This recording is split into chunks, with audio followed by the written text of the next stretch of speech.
What's the most unforgivable thing a teacher ever did? So, picture this. I'm standing in front of my entire class, tears streaming down my face, while my history teacher, Mr. Peterson, reads my private journal out loud. Every secret, every fear, every embarrassing crush.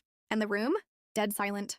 Except for a few kids giggling. It all started because life at home was falling apart. My parents were constantly fighting, and I felt like I was drowning in the chaos. So I turned to this little blue notebook my grandma gave me. I'd pour everything into it.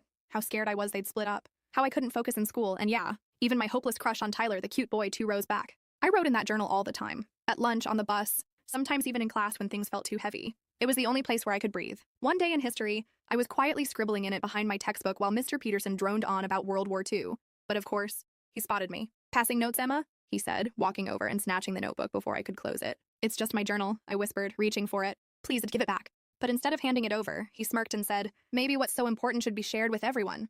At first, I thought he was bluffing. Teachers always say they'll read notes aloud, but they never do. Except Mr. Peterson did. He started with harmless stuff, how boring class was, and people laughed. But then he kept going, into the parts about my parents fighting, how I cried myself to sleep, how I was terrified we'd have to move. And the worst, the pages about Tyler, how I practiced what I'd say if he ever talked to me. Tyler sank so low in his seat I thought he'd slide under the desk. My best friend Lily looked like she wanted to vanish. And me? I stood there frozen, watching my most private thoughts become a public comedy show. When the bell rang, I bolted to the bathroom, locked myself in a stall, and just crumbled. My phone buzzed nonstop.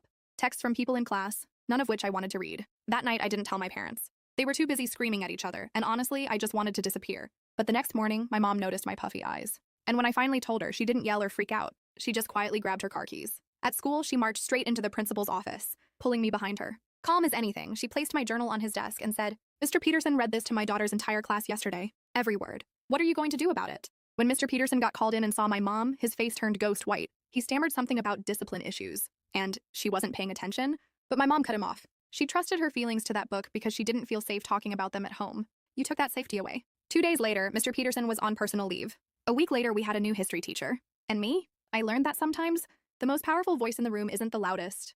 It's the one that quietly stands up for you when you can't stand up for yourself.